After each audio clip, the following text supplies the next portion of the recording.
configuration drift is one of the least visible and most costly risks in modern cloud environments. Small changes made day to day can quietly weaken security posture and turn routine incidents into prolonged outages. This conversation looks at why drift persists, how it impacts resilience, and what teams can do to identify and address it before it becomes a problem. Joining me today is Rob Edmondson from CoreView. So thank you so much for joining me, Rob. We've got a lot to cover, so I'm just going to dive straight into the first question, which is, what is configuration drift in the context of SaaS and cloud ecosystems? Good question. It's a bit of a catch-all phrase, really, for changes that happen with configurations. If you think about the world of cloud technology, all those different systems out there, when you buy them, they just exist as they are. But for organizations that have specific needs, you need configurations. That's what allows you to define the product to suit your own needs. Whenever they change, that constitutes drift. Now, what's important is there are lots of subtleties underneath there in terms of what that drift could be. It could be accidentally changing a setting from what it should be to what it shouldn't be. That's an accident. It could be tampering, which is actually proactively going and changing a setting, as a cyber criminal would, to tamper with your security posture, to tamper with that configuration. Or it could even be, as in the case with Microsoft, they roll out an update which changes configurations that you set, and therefore that's now drifted. The difference here is sometimes it's unintentional, sometimes it's intentional, but in all cases, the outcome is the same, and that is that your security posture is changed from what you want it to be to what you don't want it to be. And so when we talk about drift, why is it so easy to accumulate without being detected? Well, in some instances, it's not easy. If you have a tool that actually can monitor for drift, then, it's going to be detected. The problem is not all cloud environments are created equal.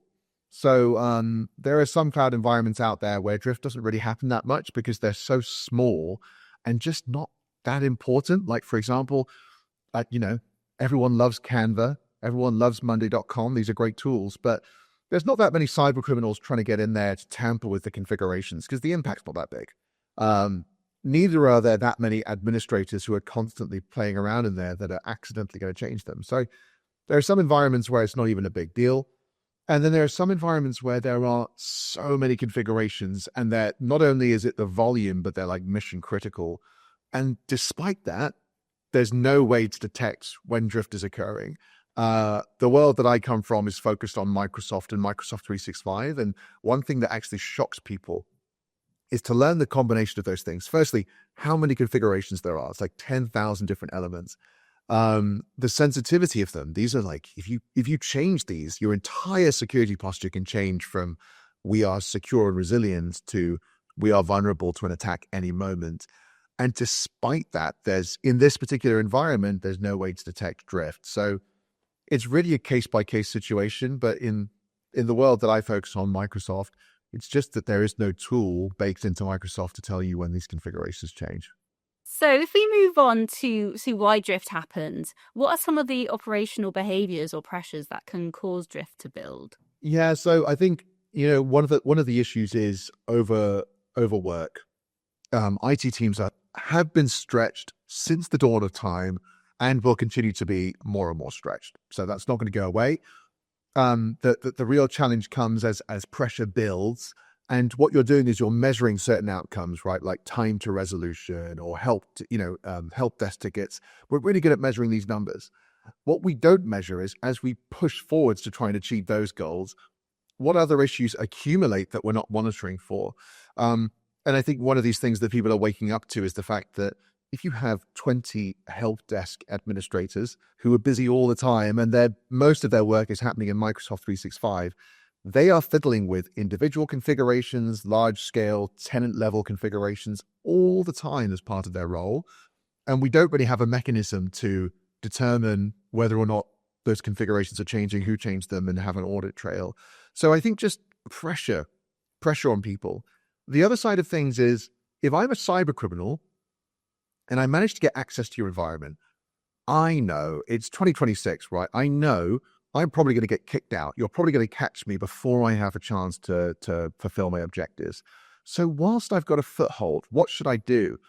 One of the best ways to maintain persistence, that is, even if I get kicked out, I can get back in, is to change your security posture. Whilst I'm in there, why don't I change this security rule so it's easier for me to get in through this pathway? Why don't I open cross-tenant communication to this other environment? Why don't I set up mail forwarding so I can get sensitive communications from outside the tenant? Why don't I create an Entra application which allows me to get direct access to the tenant? All these things that I can do whilst I'm inside, I just fiddle with your configurations. I change your security posture. You kick me out and you think problem solved. In reality, I now have a foothold to get back in and you don't even realize. So configuration tampering is a great technique for those who want to attack an organization. And I'm wondering, how do other kind of things work towards this? How does rapid deployments or platform updates or even distributed teams contribute? Is there any kind of mechanics working there as well? Well, I mean, in terms of the update thing, what I mentioned with Microsoft is really big. So the fact that Microsoft is constantly rolling out updates to their system has a huge impact on this. A really tangible example of this was recently they rolled out an update. And what it did is it basically wiped out organizations' customized configurations for endpoint security. So businesses around the world have fine-tuned their configurations specifically within Microsoft to make sure their endpoints were secured in a certain way.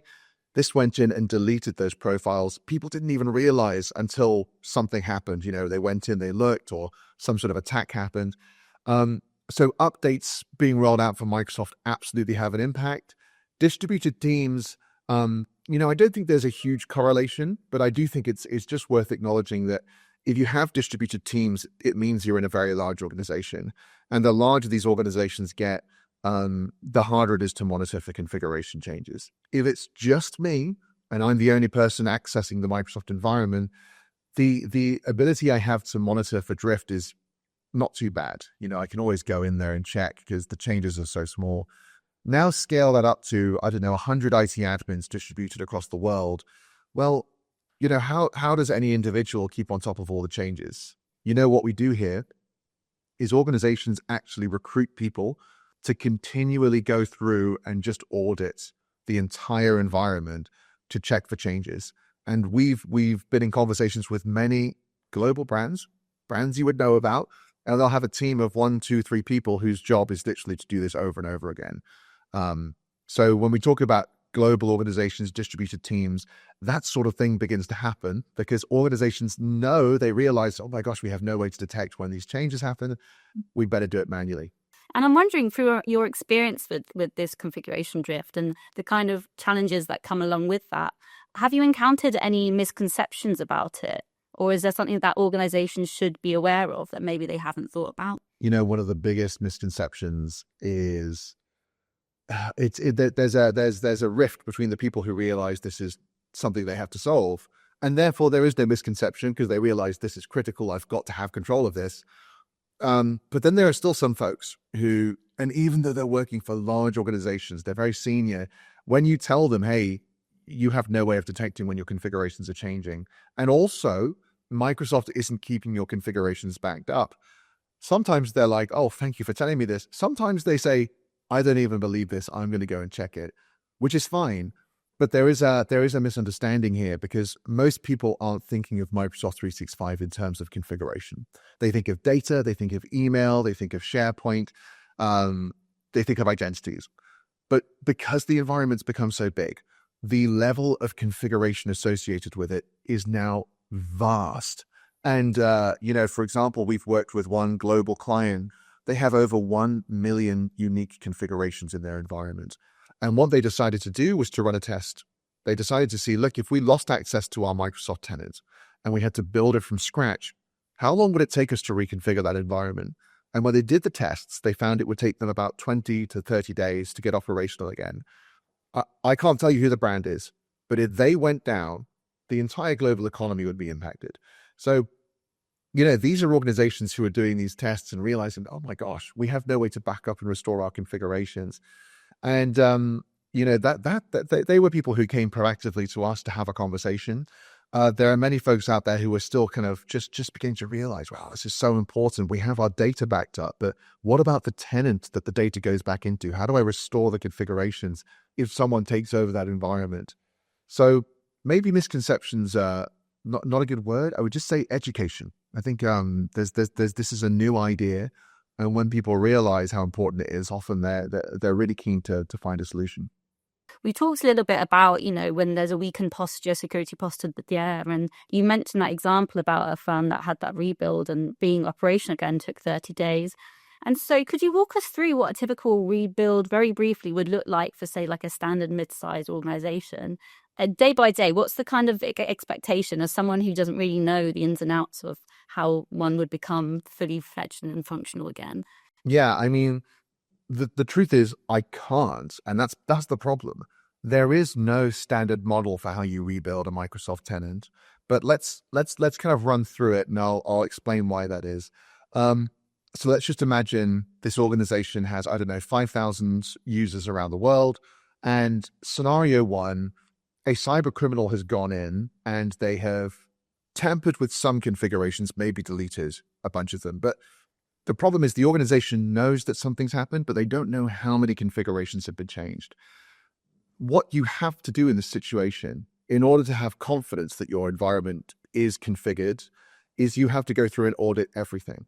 So even if the cyber criminal has only changed one configuration, you really just can't have confidence until you go and check everything. So that's one of the first things is people often don't realize, because the lack of visibility is really going to impact you when you try and recover from an incident where someone was able to do that. But the other thing we see is what we describe as total tenant takeover. So this is where an attacker gains enough privilege within the tenant. By the way, that's not that hard because Microsoft 365 privileges are existential. If I get access to one of the powerful accounts in there, I get control of the entire environment and I can kick all of your users out. And I can basically say to you, hey, I'm only going to give this back to you if you pay me X amount of money. This really happens, by the way. It's not ransomware. It's not encryption, but it is holding your tenant to ransom and basically saying you'll only get this back if you follow whatever instructions. So in this scenario, the first shock to the system is, oh, configuration is important. Because most people are thinking, well, we've got a backup plan. We've played this out. We have our data backed up. We have our emails backed up. But that's the analogy we like to use is the glass of water. Here we are, glass of water. Oh, yeah, here you go. Prop. I was ready.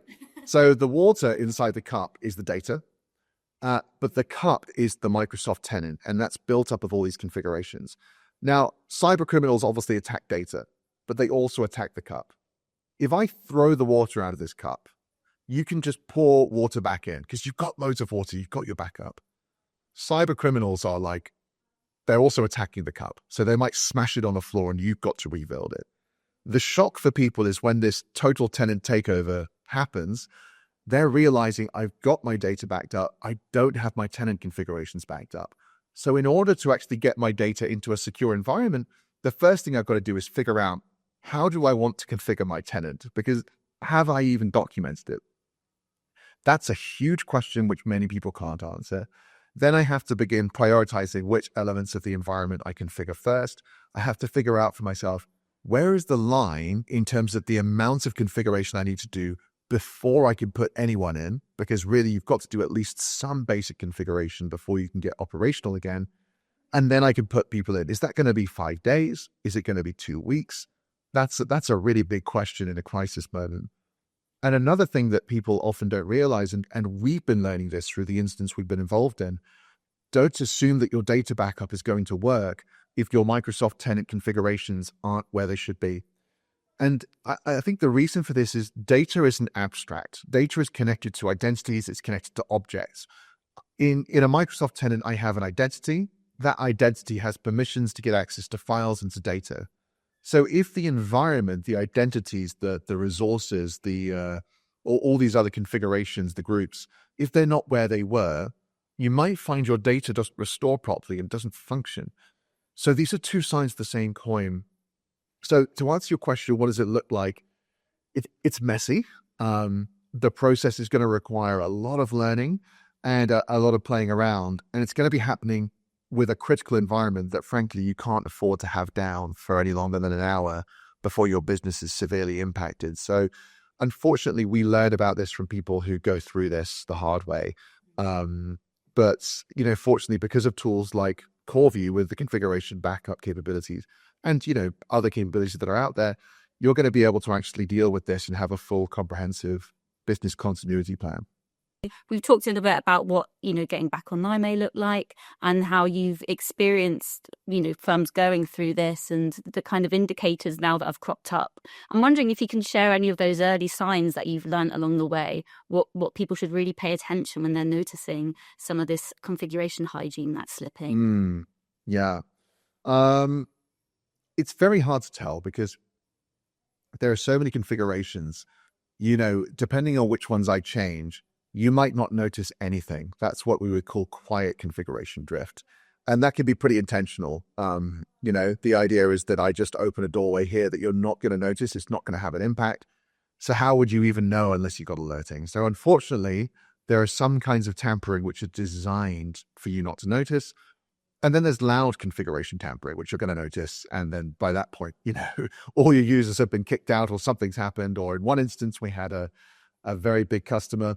They had one configuration that was changed by someone. 80% of their users lost access to email. And this is a 25,000 person organization. So you're going to notice that. The signs are going to be pretty obvious. The other side of things is just privileged access. This isn't so much a specific warning sign of an attack. It's just something to be aware of. Is you may be using a PAM tool, you may be using identity security. Those things are great for managing privileges. The problem in Microsoft is that these privileged accounts are so powerful that they're kind of like bombs. They're like grenades, bazookas. You can manage them, but at the end of the day, someone has to get their hands on them. And when they do, if they do anything wrong, it could be a complete disaster. So it's just really important to implement least privilege, to reduce the amounts of privilege everywhere. So if someone gets into the environment, they can't get to that control panel with those configurations. They can't elevate into this environment.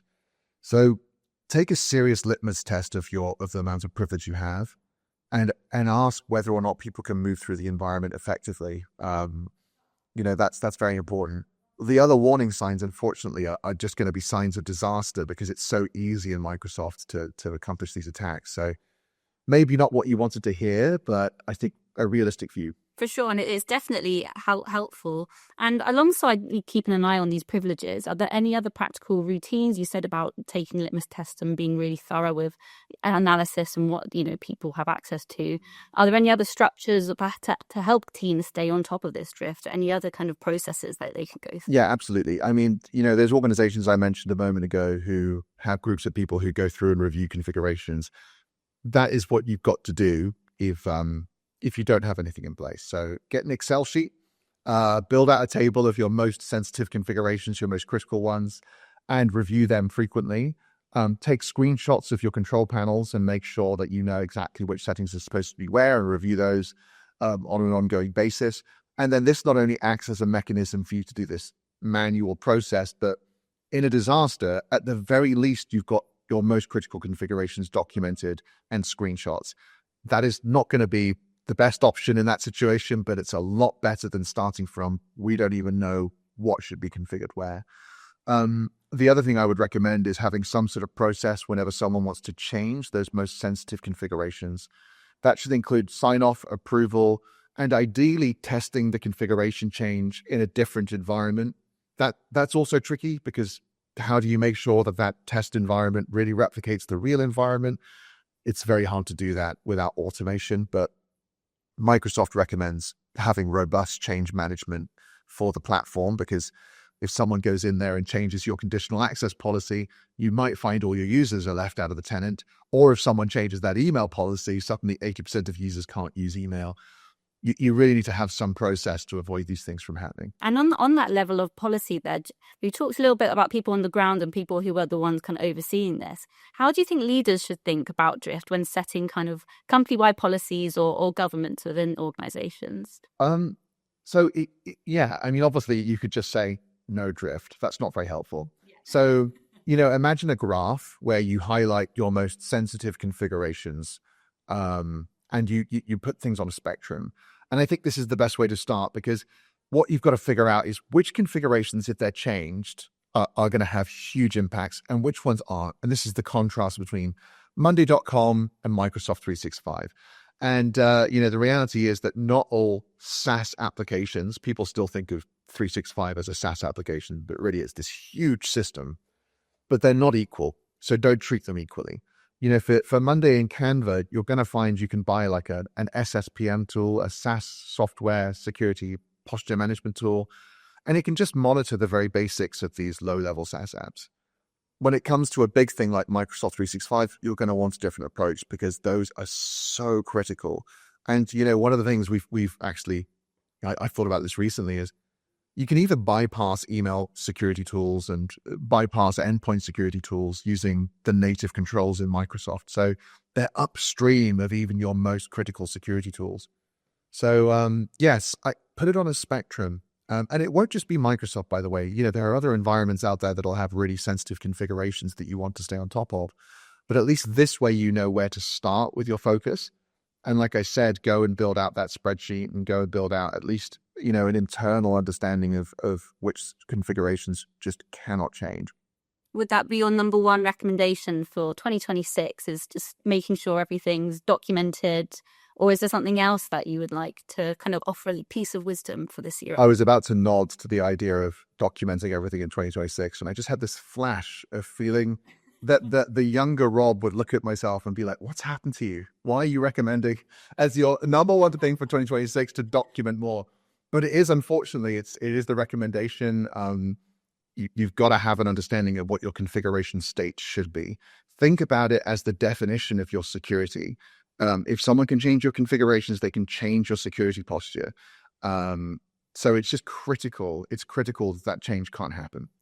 So yes, document, review, look at ways to ensure that it stays in place. The attacks have been surging in 2024, 2025.